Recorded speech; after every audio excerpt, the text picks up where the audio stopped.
lot of talk for a long time in the West about the treatment of Arabs inside of Israel. The fact is that obviously an Arab party did sit in, there are several Arab parties actually in Knesset. There was one that was a member of the coalition, but the radicalization of the Israeli Arab population is of incredible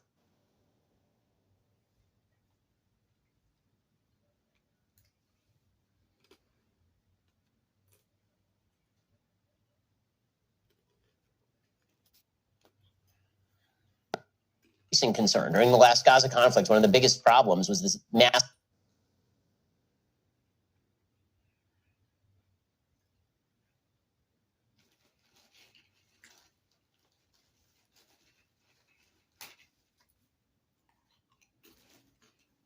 riot that happened in Lod, in which there were literally Israeli Arabs walking around attempting to burn synagogues. What can be done to fight this? I mean, listen, I'm a relative stranger to Israel. As I say, I've only visited here 4 times, but you can sense that there's a massive difference between the Israeli Arab portions of Jerusalem, for example, and the Jewish areas of Jerusalem. If I'm walking around in Mamilla, there are many Israeli Arabs who are walking around unmolested. If I were to walk with my family wearing my yarmulke down to the Damascus Gate, it would be a serious security problem. So how exactly is that gap bridgeable? Well, first of all, correction. The Iran party, you say, was against an item that you mentioned. The Iran party is the Muslim Brotherhood Party. They have a governing council, a Shura council, that is of the Muslim Brotherhood, okay? And the Muslim Brotherhood supports Hamas.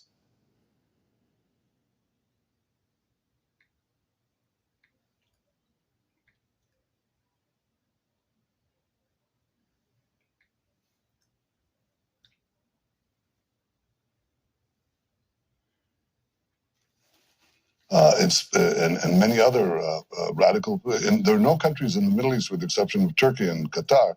All the Arab countries banned the Muslim Brotherhood. What happened in the last government, in order to eke out a majority, the government that promised not to do this, the people who came into power, promised that they wouldn't go with the Muslim Brotherhood, and they promptly violated that promise and brought them into the government, which is unbelievable, because they're against the Jewish state. They're against Israel as the nation state of the Jewish people. That's their professed ideology. Sometimes they deliver it in a soft-spoken manner, but that's it. They gave him tons of money, 50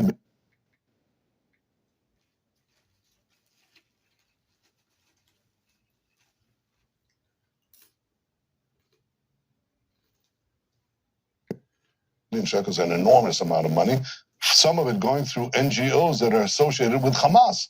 It's insane. I mean, this was such a violation, not only of campaign promises, but of just a common sense. You can't do that.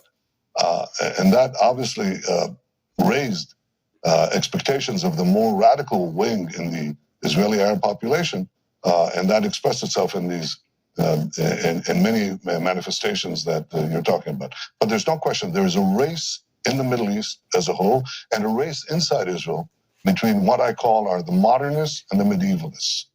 Okay, the medievalists want to take you back to militant Islam, to really a dark period in the history of the world, and the modernists want to be incorporated in the modern state of Israel, to partake of the extraordinary success that you see around you. And they have doctors, they have nurses, they have pharmacologists, they have high-tech entrepreneurs. They want to be there. The other guys want to take them back, okay, and dissolve the state of Israel or destroy it. And we have to make sure that the modernists win out over the medievalists. My government, you'd be surprised to know, gave an enormous amount of money, and I, wasn't doing it for votes. I did it because I believe in this, in helping the right side on this battle. Enormous amount of money, about $25 billion shekels. Okay, but I gave it not to NGOs, Hamas NGOs. I invested in roads.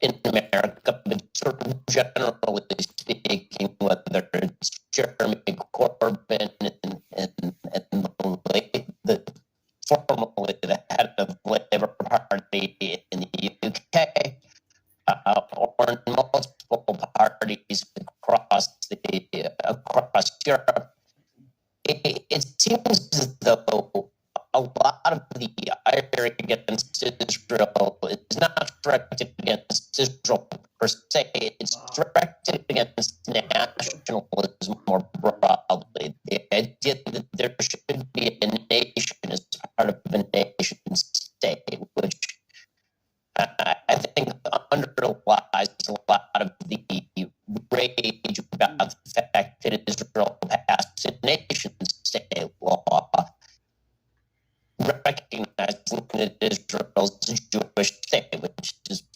what it always said that it was.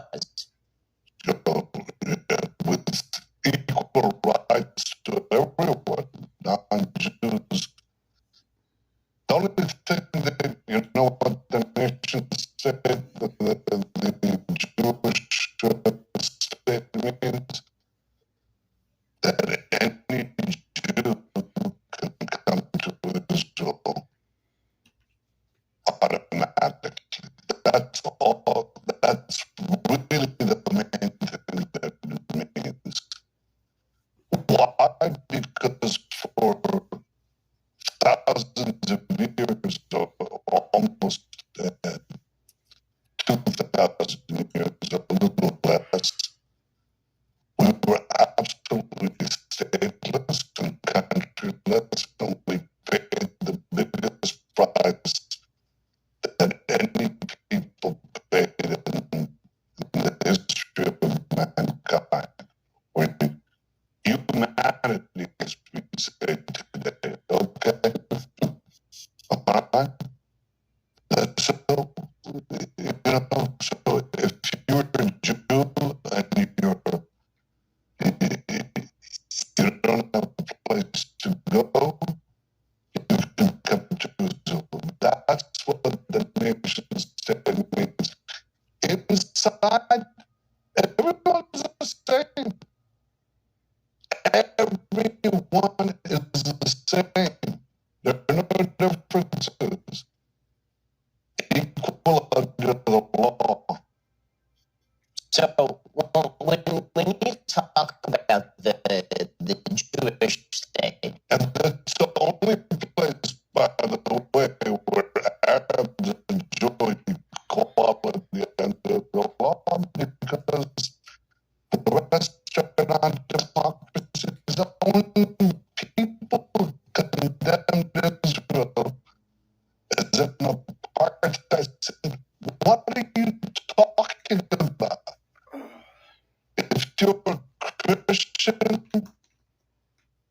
or you're homosexual, or you're a woman, in the Arab societies and the Palestinian areas, you live in medieval times. You know, in Hamas, people go to support Hamas. Hamas executes people who deviate from the strict rule that they imposed, including the Quranic rule. What are you talking about? Israel is the beacon of democracy, attacked, defending itself, maintaining a democracy inside, the rule of law, equality. What are these people? Are these people mad? And the answer is yeah, they're quite mad. They're quite mad. It's so obvious. And you know who understands that best? The Arabs. The Arabs understand it. The Arabs around Israel. You know, I have fan clubs in the Emirates. And in Saudi Arabia, wow, that's interesting. Because they understand it too. They want a better life. it is fascinating how Israel has become sort of the point of contention here. There's no other state on earth where people actually have a conversation about whether whether it ought to exist or not. Israel seems to be the only one.